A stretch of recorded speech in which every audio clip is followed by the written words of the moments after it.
La pregunta a la vena. ¿Es legal lo actuado por el contralor Pablo Celi en los últimos tiempos, años? La respuesta a la vena. ¿A qué nos referimos? ¿Nos referimos al comentario general, al debate general, o nos referimos a este tema específico de las competencias? Competencias, porque, bueno, en las últimas horas sale este documento de la Asamblea Nacional que efectivamente dice que nunca se lo posesionó, y es notorio, es obvio, todos lo hubiéramos visto por último en medios de comunicación de la posesión de Pablo Celi.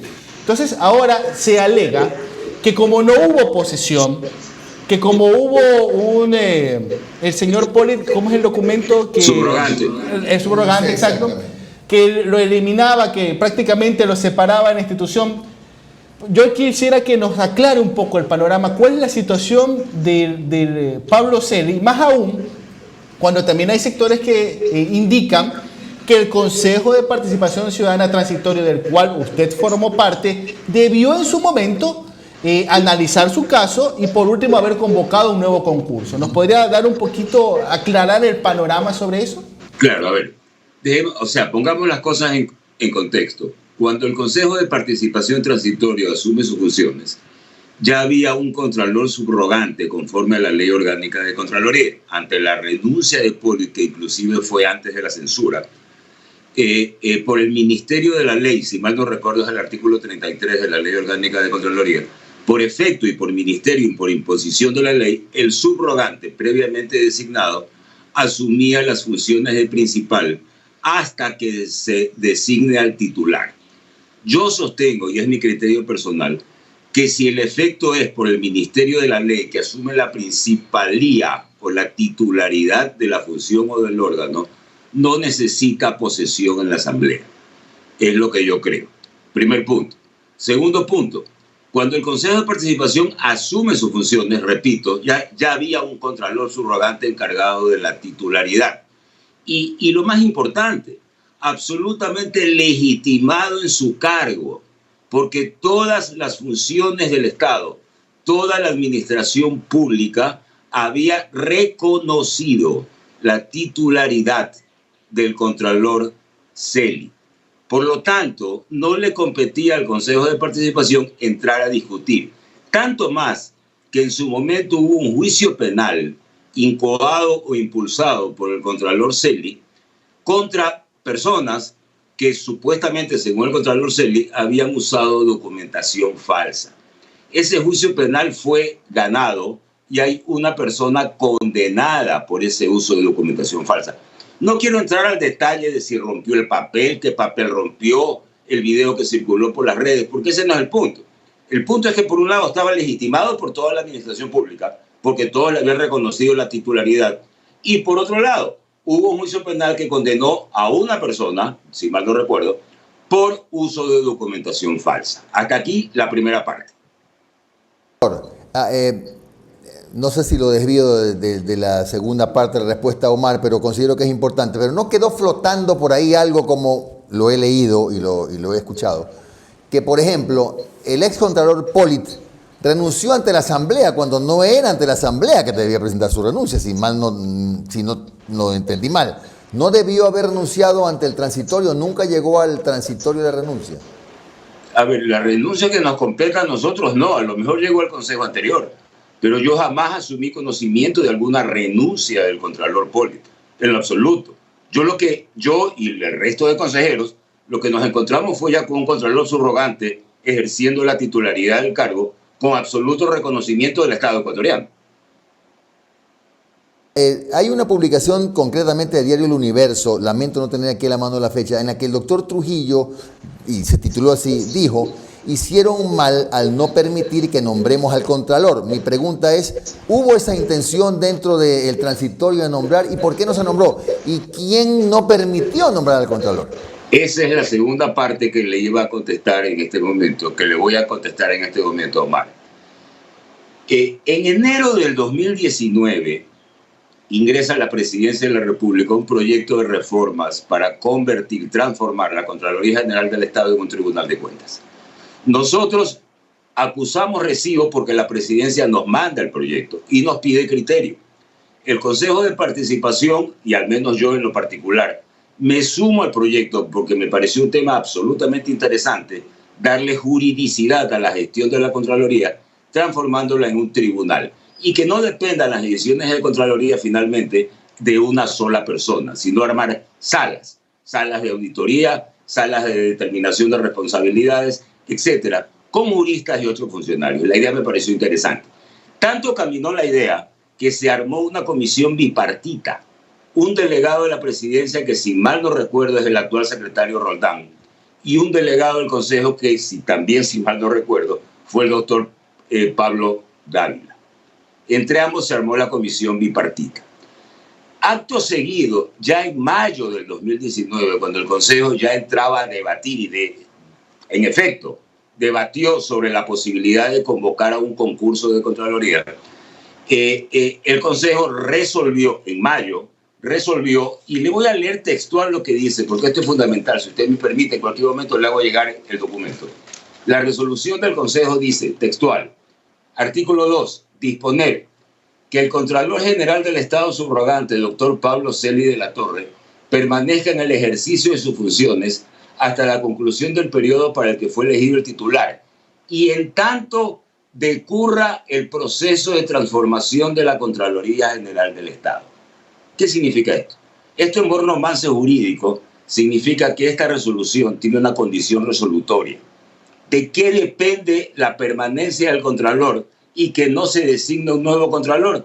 De que el proceso de transformación de la Contraloría en Tribunal de Cuentas continúe, tenga vigencia, haya un proyecto en marcha, haya un proyecto en curso, haya debate, si usted me permite, Jimmy.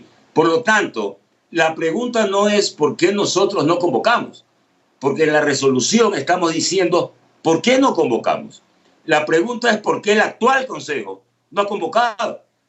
Porque si no hay un proyecto de transformación, de reforma de la Contraloría en Tribunal de Cuentas, el Consejo actual podía en cualquier momento convocar a concurso. Bastaba la certificación de la Asamblea diciendo que no había ninguna reforma en marcha. Claro, pero de todas maneras, doctor, en la resolución un poco se blinda al actual funcionario porque dice que seguirá actuando hasta que exista el tribunal. Y si pasan 3 años más y no hay ningún proyecto. No, porque dice hasta la finalización del periodo. Permanece hasta la finalización del periodo y en tanto decurra el proceso de reforma.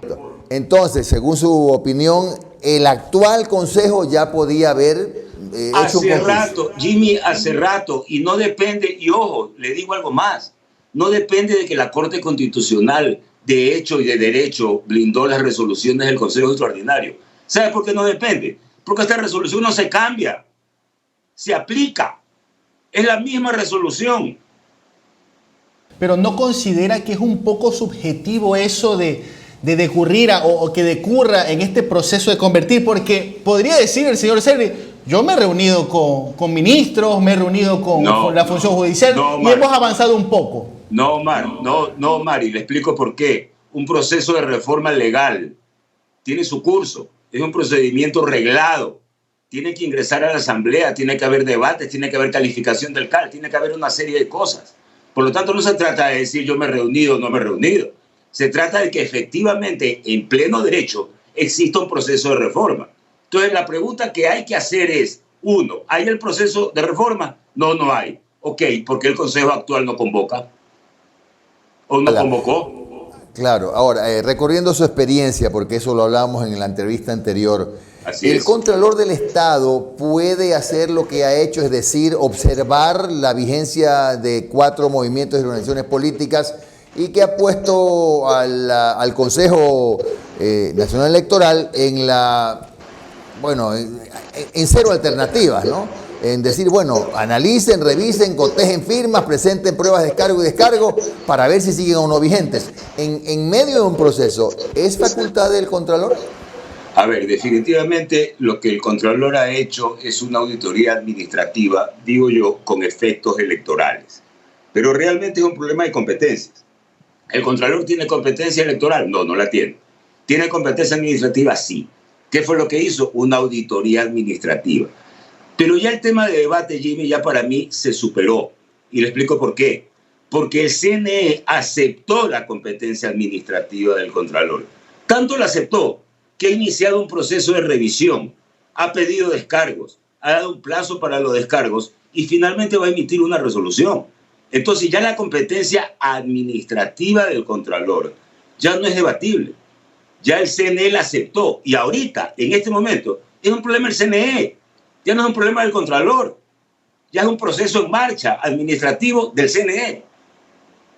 En el supuesto no consentido de que el CNE decida no acatar, más que no acatar, decida que esos partidos ya, tienen que ser eliminados del registro electoral, ¿eso los hace cumplir con su obligación, verdad?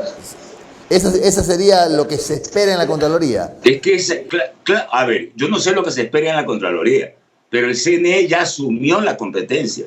Y asumió la competencia, tanto la asumió, que inició un proceso de revisión administrativa. Y ese proceso de revisión administrativa tiene que llegar a algún punto. Ya será problema del CNE resolverlo, ¿no?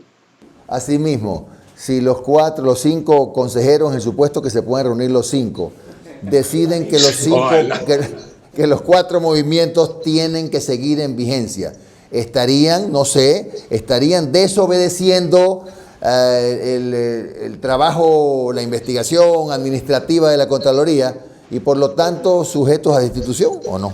Ahí la pelota se le devuelve al Contralor. Ya verá el Contralor si definitivamente el CNE desacató o no desacató las observaciones que sí tiene competencia administrativa, el Contralor. Ahora, ¿qué pasa con los derechos adquiridos? Ya estamos hablando con el doctor Zavala, ya no estamos hablando con el funcionario del transitorio, eso es antes. Ahora, el doctor Zavala, ¿qué pasa con la vigencia jurídica de estos partidos que incluso adquirieron derechos cuando hay muchos vocales de juntas parroquiales, alcaldes, prefectos, concejales de uno o dos de estos partidos que ya están ejerciendo? ¿Qué validez tiene si mañana los eliminan? ¿Qué validez tienen lo actuado por ellos? A ver, las inscripciones de los partidos o movimientos políticos pueden cancelarse en cualquier momento, pero eso no significa que los derechos adquiridos bajo el imperio de una ley puedan ser desconocidos posteriormente por efectos de otra ley. Eso no significa. Lo que significa es que una inscripción de un partido o organización es un acto administrativo y ese acto es eminentemente revocable. ¿Qué es lo que va a pasar? No va a pasar, pudiera pasar, que en efecto esas inscripciones sean canceladas y por lo tanto estos partidos desaparezcan de aquí en adelante del registro del catastro electoral. ¿Qué va a pasar con los candidatos elegidos? Los candidatos elegidos tienen derechos adquiridos porque fueron elegidos en el momento en que el partido tenía plena vigencia legal. Por lo tanto, a los candidatos y a sus resoluciones en el ejercicio del cargo, en el evento de haber llegado, no cabe absolutamente nada contra ellos. Y las resoluciones siguen siendo legales. Un derecho adquirido por los 4 movimientos partidos que en la elección, aun cuando le faltaban a unos 10.000, a otros 12.000, a otros 17.000 firmas, qué sé yo, lo ganaron ese número y mucho más cuando la gente fue a votar y dijo, bueno, ahí está, sí, ahí está lo que falta. O sea, los ganaron y efectivamente los ganaron porque tenían una inscripción legal y válida. Pero en el momento que la inscripción se cancela, de ahí en adelante ya no, pero lo que ganaron, ganaron. Nadie discute porque fue bajo el imperio de una ley y fueron derechos adquiridos bajo una ley. Tuvieron candidatos y tuvieron candidatos que llegaron a sus funciones. Las funciones de estos candidatos, ya no candidatos, sino titulares, se van a ver menoscabadas en lo absoluto por los derechos adquiridos que tuvieron.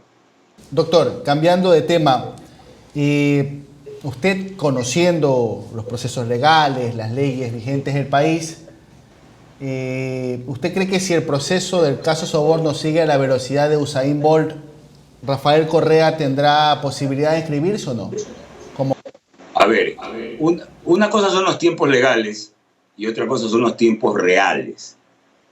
Dentro de los tiempos legales, técnicamente, por los plazos que otorga la ley, pudiera darse que en el decurso del mes de agosto ya haya una sentencia de casación, ¿ok? En tiempos legales. Los tiempos reales, en la práctica diaria del ejercicio de la abogacía, no hay recurso de casación que se absuelva en menos de un año. pero son tiempos reales, son tiempos prácticos. Pero en los tiempos legales cabe. Y como yo veo la marcha de este proceso, sí cabe que en el decurso de agosto pueda haber sentencia confirmada de casación. ¿Le parece a usted, doctor, en todo caso, que ya que estamos hablando de este tema de la inscripción o no del señor Correa en la próxima elección, están decurriendo más bien los tiempos políticos? Bueno, cabe, siempre en los juicios mediáticos, los tiempos políticos tienen su presencia, todos lo sabemos, ¿ya? Y definitivamente si se arma contradicción entre tiempo legal y tiempo práctico y tiempo político, pues sí, pudiéramos llegar a esa conclusión. Si el señor Correa, por ejemplo, se inscribiera, en el supuesto de que pudiera inscribirse antes de la casación como candidato asambleísta por los migrantes, y resulta que una vez inscrito se tramita la casación y ya es sentencia definitiva, ejecutoriada, como le llaman ustedes los abogados, ¿él pierde su derecho, su candidatura? ¿No puede ser candidato o ya es candidato y ya goza de inmunidad? Luego de la inscripción, una vez calificada la inscripción y una vez aceptada la inscripción, ni siquiera alguien que haya fallecido sale de la papeleta. Buen dato, porque sabe que esto que suena anecdótico ya pasó en Progreso de Guayas, ganó la Junta Parroquial un ciudadano que había fallecido. ¿Sí? Gracias, doctor. Hay una pregunta más de Omar. Hay una pregunta más de Omar. Una última interrogante con toda la sinceridad del caso, doctor Zavala. Con el corazón en la mano y con el escudo del bombillo que tiene ahí atrás la otra, por favor. Exacto. ¿Cómo evalúa ya a esta altura, a julio del 2020, lo que fue el Consejo de Participación Ciudadana transitorio? Hay gente, un gran sector de la población que dice que todos los males que estamos viviendo en estos momentos se debe al 7 veces sí. Usted, ya después que se ha reposado un poco el tiempo, ha pasado algunas situaciones políticas, después de culminadas sus funciones en el Consejo Transitorio, ¿cómo evalúa? ¿Usted cree que se hizo un buen trabajo, que se hizo un daño al país? ¿Cómo lo evalúa, doctor? Te doy 3 respuestas, Omar. Primero, en el 7 veces sí ganó el 63%, con el 63%. Eso significa que la mayoría del país estuvo de acuerdo con las preguntas de la consulta popular. Por eso yo me río cuando hacen o denostan contra los que votaron 7 veces sí. Los que votamos 7 veces sí fueron el 60% del país y más. En segundo lugar, el Consejo de Participación Transitoria llegó con misiones absolutamente claras, establecidas dentro del régimen transitorio que la misma consulta popular otorgaba, ¿ya? Y yo creo que cumplimos las funciones. No te voy a discutir que fuimos con agendas distintas. Y en tanto las agendas estaban distintas a mi criterio o diferentes a mi criterio, yo pude desmarcarme de algunas decisiones con las cuales no coincidía. Pero yo creo que finalmente el trabajo del Consejo, como todo cuerpo colegiado, tuvo aciertos y desaciertos. Yo creo que me desmarqué de algunos desaciertos y ratifiqué aciertos. Esa es la conclusión que te puedo dar. Doctor Javier Zavala, por estos minutos de su valioso tiempo. Que tenga usted un buen día, doctor. La próxima quiero ver uno de Barcelona para que esté del otro lado para equilibrar un poquito. Bueno.